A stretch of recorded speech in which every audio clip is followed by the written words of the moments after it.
मी ना काल मम्मीसोबत आहे ना गावातल्या माझ्या माहेरी आहे ना रविवारी बाजार भरतो, तर त्याच्यासाठी आहे ना मी मम्मीसोबत गेली होती. म्हटलं चला तुमच्यासोबत पण भाजीपाला शेअर करावा, काय काय घेऊन आलो. आणि एवढ्या कमी पैशात एवढा सारा भाजीपाला मिळणं अशक्य आहे. आणि ते पण फक्त आणि मिळू शकतो पण ते फक्त गावाकडे. तर चला काय काय आणले, केवढ्याला किती आणले हे तुमच्यासोबत शेअर करते. तर मी आता आहे ना तुम्हाला दाखवते. सगळ्यात पहिल्यांदा ही शेपूची भाजी फक्त 15 रुपयाला 2 होत्या. आणि त्यानंतर ना ही कोथिंबीर सुद्धा 15 रुपयाला एवढ्या 3 पेंड्या भेटल्या होत्या. एवढा कमी पैशात एवढं. आणि त्यानंतर ना ही काकडी 10 रुपयाची अर्धा किलो. त्यानंतर ना ही भरताची वांगी 10 रुपयाला अर्धा किलो. त्यानंतर ना पालकाची भाजी तर 5 रुपयाला, मेथीची भाजी पण 10 रुपयाला भेटून गेली. आणि एवढ्या कमी पैशात एवढं चांगलं भेटलं ना, खूप छान.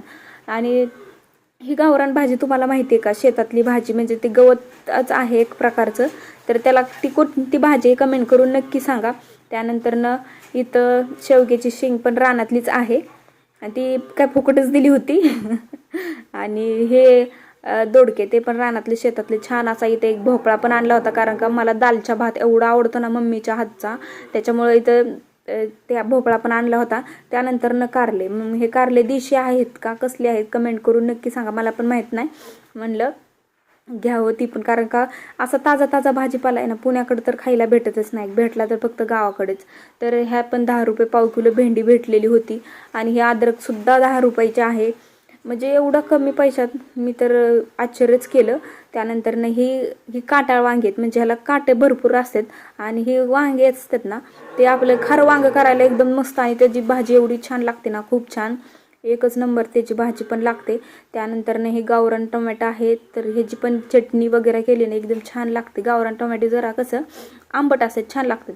आणि ह्या काळ्या मिरच्या बघा, एवढ्या तिखट असतात ना ह्या मिरच्या. आणि ह्याचा ठेचा करायला तर एकदम मज्जाच येते आणि खायला तर अति मज्जा येते. मला तर गावाकडे आल्यावर माझं जास्त करून जेवण तर हे ठेच्याचंच असतं.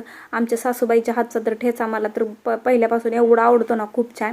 त्यानंतर ना हे बाजारात घेतलेली ही थोडीशी मोहरी घेतली होती, संपली होती म्हणून. त्यानंतर ना हे कांदा लसूण मसाला आमची मम्मी म्हटली छान भेटतो इथं, घेऊया आपण. मग तो कांदा लसूण मसाला पण घेतला. तर त्यानंतर ना आता हे सगळं सामान भरायची वेळ माझ्याकडे होती. म्हटलं चला आता हे सगळं सामान तर आपल्यालाच भरावं लागणार आहे. आणि एवढं मांडून ठेवलं होतं. मम्मीला म्हटलं होतं व्हिडिओ काढायचा, ठेवून काय देऊ नको.